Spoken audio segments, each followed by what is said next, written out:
Good morning students. आज अपना नया टॉपिक स्टार्ट कर रहे हैं जिसका नाम है image formats for the web. यानी कि जब भी हम वेब एप्लीकेशन यूज़ करते हैं या फिर कोई वेबसाइट यूज़ करते हैं उसके लिए हम कौन सा इमेज फॉर्मेट यूज़ करते हैं या फिर कौन जो भी इमेजेस हमें दिखती हैं या फिर कोई भी ऐसी चीज़, तो हमें उसके लिए कौन सा फॉर्मेट वहाँ पर होता है, तो वो हम इस टॉपिक में कवर करेंगे। तो सबसे पहले देखते हैं कि मेनली वेब के लिए हम 4 से 5 या फिर मेनली हम कह सकते हैं यहाँ पर आपका 4 दिया हुआ है, तो 4 टाइप का फॉर्मेट हम यूज़ कर सकते हैं। फर्स्ट है आपका GIF, सेकंड है आपका PNG, थर्ड है आपका .jpeg एंड फोर्थ है आपका .bmp। अब एक एक करके हम इसके बारे में समझेंगे कि ये क्या होता है।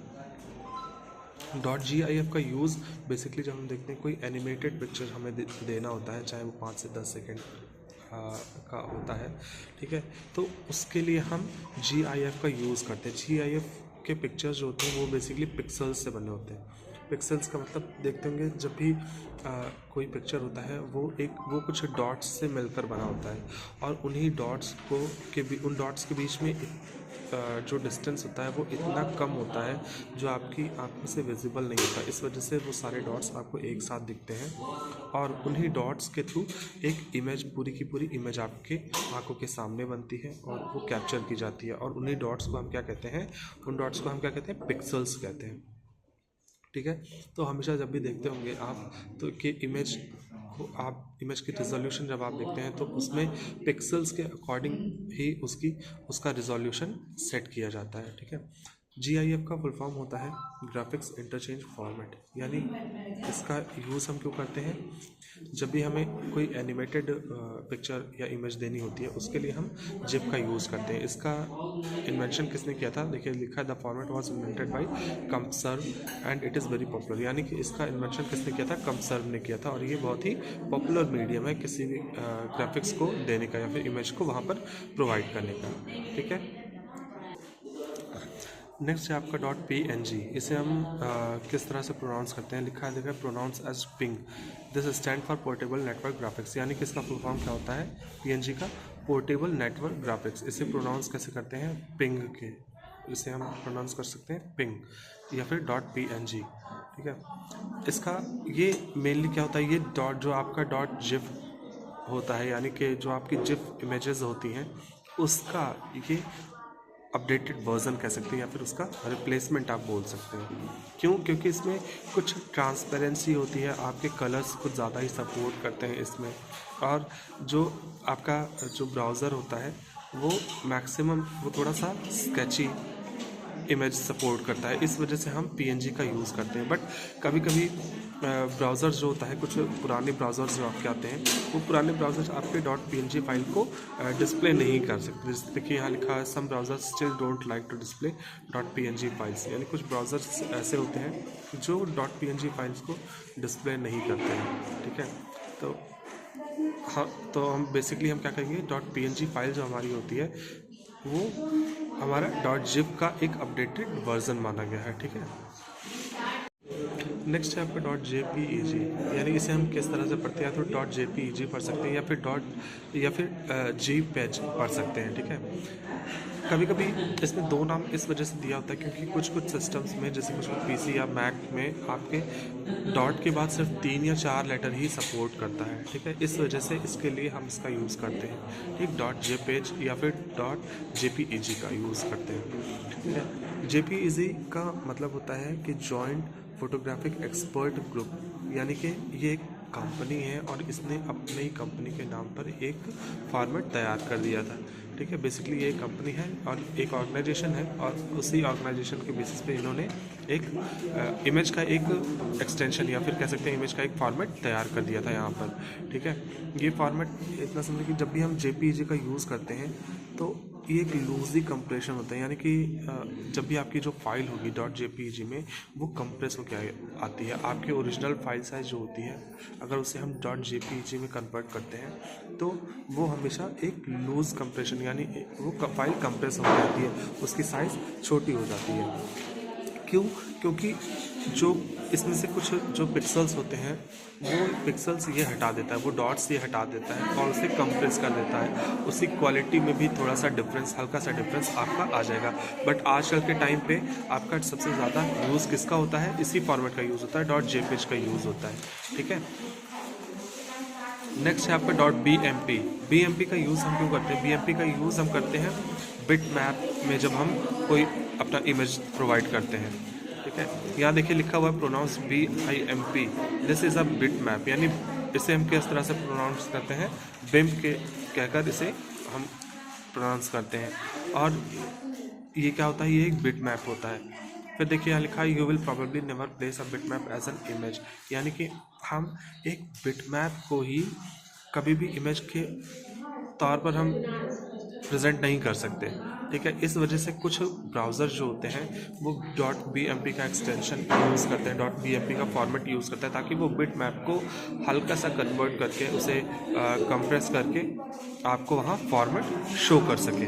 फिर यहाँ देखिए लिखा है bit map is an image that computer produces and places for you, यानी कि बिट मैप क्या होता है? एक ऐसी इमेज होती है जो .bmp के एक्सटेंशन के थ्रू, .bmp फॉर्मेट के थ्रू आपके कंप्यूटर में प्रोड्यूस करती है और उसे यूज़र को शो कराने के लिए वहाँ पर रिप्रेजेंट करती है, यानी वहाँ पर उस इमेज को शो कराती है, ठीक है। इसके लिए हम इसका यूज़ करते हैं .bmp का, यानी .bim का यूज़ करते हैं। अब हम देखते हैं कि इन इमेजेस को, जैसे जब हम अपने वेबसाइट में हम कोई इमेज क्रिएट कर रहे होते हैं, ठीक है, या फिर इंक्लूड कर रहे होते हैं, तो उसके लिए हम इन्हीं चारों इमेजेस का यूज़ करते हैं।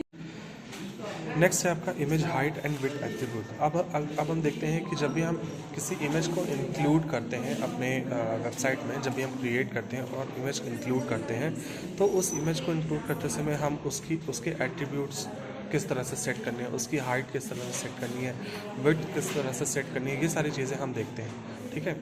तो क्या देखेंगे? सबसे पहला है आपका image height and width attribute, यानी कि हाइट और विड्थ हम कैसे सेट करेंगे। तो सबसे पहले जानेंगे जहाँ पर हम अपने इमेज का URL देते हैं, या फिर जहाँ पर हम अपने इमेज का पाथ लोकेशन देते हैं, उसी में ही, उसी टैग के अंदर ही, जैसे आप देख सकते हैं, उसी टैग के अंदर ही हम हाइट और विड्थ उस इमेज की स्पेसिफाई करते हैं, ठीक है। जैसे आप देख सकते हैं, हमने कल पढ़ा था IMG SRC, आपने इमेज सोर्स दिया, उसके बाद आपने URL एड्रेस डाला, यानी कि आपका इमेज किस लोकेशन पे है वो लोकेशन आपने वहाँ पर, वो पाथ आपने डाला, और उसी के जस्ट बाद आप उस इमेज का हाइट और विड्थ भी वहीं पर सेट करेंगे, उसी टैग के अंदर ही। इससे क्या होगा? इससे ये स्पेसिफाई करता है कि उस इमेज का, जो इमेज आप इंक्लूड कर रहे हैं, उसकी हाइट और विड्थ आपके वेब पेज में कितनी शो होनी चाहिए, ठीक है।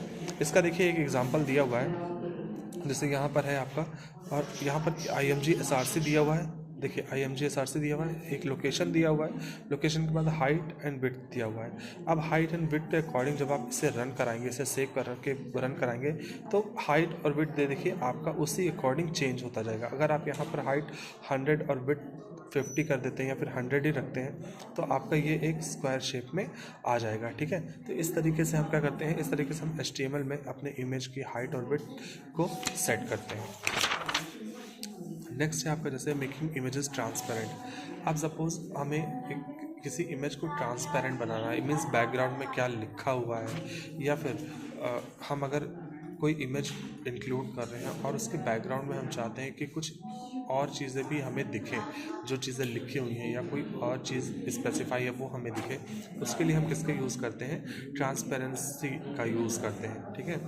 अब इसमें क्या होता है? ट्रांसपेरेंसी में ये क्या करता है? इमेज जो होता है उसे फेड कर देता है, उसको बहुत हल्का या तो कर देगा या तो बहुत डार्क कर देगा। हल्का करने पर क्या होता है कि बैकग्राउंड में जो चीज़ें होती हैं इमेज के पीछे वो भी आपको दिखती हैं, लेकिन अगर आप इसे डार्क करते हो तो इसके वो आपको बैकग्राउंड में कोई चीज़ें नहीं दिखेंगी। इसे हम क्या कहते हैं? इस चीज़ को हम क्या कहते हैं? जब हम इसे फेड इन या फेड आउट करते हैं तो इसे हम क्या कहेंगे? ओपेसिटी बोलते हैं, ओपेसिटी प्रॉपर्टी बोलते हैं। ओपेसिटी क्या होता है? ओपेसिटी देखिए, उसकी ट्रांसपेरेंसी जो होती है ओपेसिटी की, वो लगभग हम 0.0 से 1.0 तक सेट करते हैं। यानी कि उस ट्रांसपेरेंसी की जो रेंज होती है वो रेंज कहाँ से कहाँ तक होती है, 0.0 से लेकर 1.0 तक होती है। 0.0 का मतलब होता है कि आपका 100% वो फेड हो जाता है, यानी आपके जो बैकग्राउंड होता है, बैकग्राउंड में अगर कोई टेक्स्ट लिखा हुआ है या बैकग्राउंड में कोई भी चीज़ अगर स्पेसिफाई की गई है तो वो आपको कम्प्लीटली दिखता है इमेज के आर पार। बट अगर आपने 1.0 शो कर रखा है, ठीक है, तो वो क्या होगा, आपके बैकग्राउंड में, इमेज के बैकग्राउंड में अगर कोई चीज़ लिखी हुई है तो वो आपको वहाँ पर नहीं दिखेगी। ठीक है, अब हम देखेंगे कि इमेज की जो ट्रांसपेरेंसी है या फिर ओपेसिटी है उससे हम सेट कहाँ करते हैं। तो इमेज की ट्रांसपेरेंसी भी हम कहाँ सेट करेंगे, इमेज के सोर्स वाले हम टैग के अंदर ही इसकी एसआरसी इसका ट्रांसपेरेंसी भी हम सेट करते हैं। यानी कि इमेज का सोर्स हम एक टैग के अंदर क्या क्या देंगे, इमेज का सोर्स देंगे, वो लोकेशन कहाँ पर है उस इमेज की, उसका अल्टरनेटिव एट्रीब्यूट देते हैं, ठीक है, उसकी ओपेसिटी हम देते हैं, यानी कि उसकी ट्रांसपेरेंसी के लिए हम देते हैं वहाँ पर उसकी हाइट और विड्थ। ये सारी चीज़ें एक टैग के अंदर ही स्पेसिफाई करते हैं, यानी उस इमेज के लिए अगर स्पेसिफाई करना है तो उस इमेज के साथ साथ एक टैग के अंदर ही हम उसे स्पेसिफाई करते हैं। जैसे देखिए यहाँ पर लिखा हुआ है आपका HTML शुरू किया गया, फिर आपका ये टैग शुरू किया गया जहाँ पर IMG SRC इमेज सोर्स आपका दिया गया, ये लोकेशन दिया गया। आर्ट के बारे में अभी हम नेक्स्ट टॉपिक में पढ़ते हैं। ठीक है, उसके बाद आपका स्टाइल दिया गया है। स्टाइल देखिए, स्टाइल की ओपेसिटी आपकी दी गई है, ओपेसिटी आपने यहाँ पर सेट कर ली 0.5। ठीक, उसके बाद फिल्टर और अल्फ़ा ओपेसिटी भी आपकी दी गई है =50।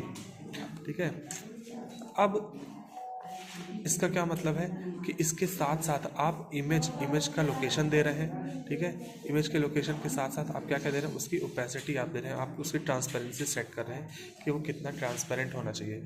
अब अगर आपको यहाँ पर हाइट और विड्थ भी देनी है तो आप साथ साथ इमेज की हाइट और विड्थ भी इसी टैग के अंदर ही स्पेसिफाई कर सकते हैं। यानी एक इमेज से रिलेटेड जितने भी आपको वर्क करने हैं वो आप एक टैग के अंदर ही स्पेसिफाई करेंगे। ठीक है, तो इस तरह से देखेंगे। अब यहाँ पर देखिए आपका, अगर आप जैसे ये टाइप करेंगे, आपका ये जो कोडिंग दिया गया है इस कोडिंग का आप टाइप करेंगे, उसके बाद देखिए आपका एक आउटपुट यहाँ पर निकल कर इस तरह से आ जाएगा। ठीक है, तो यानी कि अगर आप ये टेक्स्ट अगर बैकग्राउंड में भी लिखते तो अगर इसकी ट्रांसपेरेंसी जब हम सेट करते तो ट्रांसपेरेंट होने के बावजूद भी ये आपको पीछे इसका टेक्स्ट आपको नज़र आता है यहाँ पर। ठीक है, नेक्स्ट है आपका HTML अल्टरनेटिव एट्रीब्यूट, जो कि अभी यहाँ पर जैसे आप देख सकते थे यहाँ पर ALT दिया हुआ है। अब अल्टरनेटिव एट्रीब्यूट क्या होता है वो देखते हैं। अल्टरनेटिव एट्रीब्यूट हम तब यूज़ करते हैं, सपोज़ हम कोई जो ब्राउज़र यूज़ करें उस ब्राउज़र में हमने इमेज को ऑफ कर रखा है, यानी कि इमेज वहाँ पर नहीं मिल रही है आपको, या फिर आपका नेट कनेक्शन स्लो है, आपको इमेज नहीं शो हो रही है, तो उसके लिए हम किसका यूज़ करते हैं कि उसके लिए हम HTML अल्टरनेटिव एट्रीब्यूट्स का यूज़ करते हैं। HTML अल्टरनेटिव एट्रीब्यूट्स हमें क्या बताता है कि सपोज़ अगर वेब ब्राउज़र में कोई इमेज हमें नहीं शो हो रही है वहाँ पर, तो उस इमेज वो किस चीज़ की इमेज थी, यानी उस इमेज का स्पेसिफिकेशन क्या था, उसके बारे में हमें ये बताता है। जिसे आप यहाँ पर एग्जांपल देख सकते हैं, यहाँ पर आपको साथ साथ दिख रहा है एक इमेज दिया हुआ है, इस इमेज के साथ साथ आपको यहाँ पर दिख रहा है ब्यूटीफुल कोआला लिखा हुआ है ना।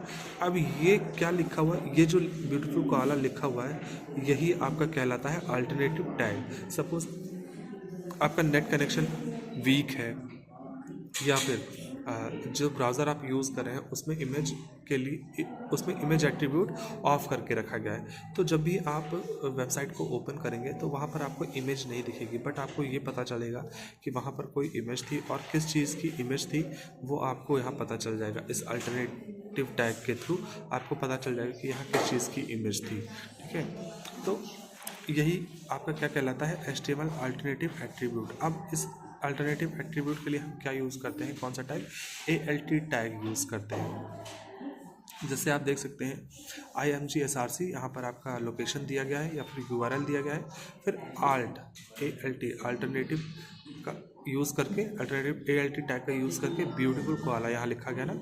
यानी कि अब अगर हमें इमेज नहीं भी दिखेगा तो हमें ये टैग जो यहाँ पर हमने यूज़ किया है ये हमें ज़रूर दिखेगा। ठीक है। इसके थ्रू हम समझ सकते हैं कि यहाँ पर कोई इमेज है और किस चीज़ की इमेज है जिसके बारे में हम वहाँ पर स्पेसिफाई कर रहे हैं, ठीक है। HTML अल्टरनेटिव टेक्स्ट एट्रीब्यूट, ये भी वही चीज़ है आपका। फिर आप नीचे आ जाएंगे, देखेंगे HTML हॉरिजॉन्टली अलाइन इमेज, यानी अलाइनमेंट क्या होता है अब हम ये देखते हैं। सबसे पहले अलाइनमेंट का मतलब होता है कि हम अपना इमेज किस साइड में रखना चाहते हैं, ये उसे हम लेफ़्ट साइड से शुरू करना चाहते हैं या फिर इस इमेज को हम राइट साइड से रखना चाहते हैं, ठीक है।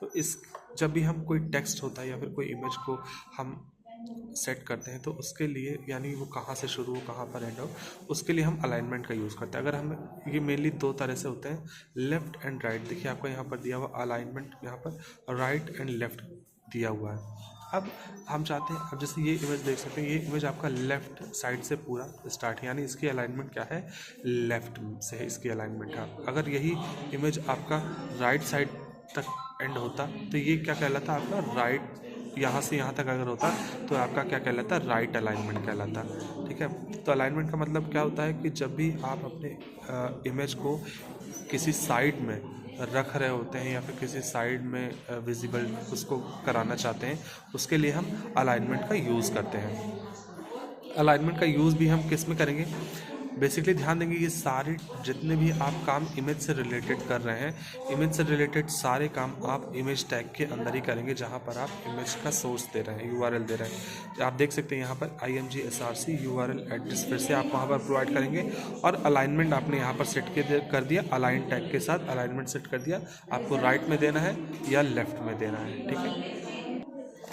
एग्जाम्पल आप देख सकते हैं, जैसे वहाँ आपने यहाँ पर राइट अलाइनमेंट राइट दिया है, तो अब ये आपका इमेज देखिए राइट साइड में आपका यहाँ पर इमेज शो होगा, ठीक है। अगर आपने यहाँ अलाइनमेंट लेफ्ट दिया होता तो आपका इमेज जो है वो यहाँ पर लेफ्ट साइड में शो होता, ठीक है। तो यही होता है आपका अलाइनमेंट। लास्ट टॉपिक है आपका HTML बैकग्राउंड का। अब अगर आप किसी इमेज को बैकग्राउंड में सेट करना चाहते हैं, ठीक है, उसके लिए हम कैसे यूज़ करेंगे, तो देखेंगे जब भी हम किसी इमेज को बैकग्राउंड में अपने सेट करना चाहते हैं, उसके लिए हम बॉडी बैकग्राउंड टैग का यूज़ करते हैं और जिस इमेज को हम बैकग्राउंड में देना चाहते हैं उस इमेज का URL या उस इमेज का लोकेशन हम वहाँ पर स्पेसिफाई करते हैं, ठीक है।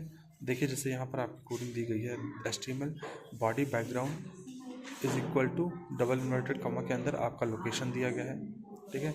अब ये क्या करेगा, ये जो भी आप लिखेंगे, जो भी आप जिस तरह से भी वेब पेज आप बनाएंगे, उस वेब पेज पे बैकग्राउंड में क्या रखेगा, बैकग्राउंड में एक इमेज रख देगा। यहाँ पर देखिए JPG है, तो इसको यानी कि ये जो इमेज है आपकी, इस इमेज को ये आपको आपका बैकग्राउंड में डाल देगा। जैसे देखिए यहाँ पर आप देख सकते हैं एक कोडिंग के थ्रू आपको बताया गया और जिसका आउटपुट ऐसे ही आएगा आपका कि पूरे वेब पेज पर आपका इमेज जो है वो बैकग्राउंड में चला जाएगा और जो भी आप यहाँ पर लिख रहे हैं वो इसके ऊपर ही लिखते हुए आ जाएगा, ठीक है। तो ये था आपका HTML बैकग्राउंड, आप किस तरह से एक इमेज को अपने बैकग्राउंड में सेट कर सकते हैं, ठीक है। तो ये था आपका लास्ट टॉपिक। अगर इसमें कोई प्रॉब्लम होती है तो मुझसे पूछ लीजिएगा दोबारा से, ठीक है।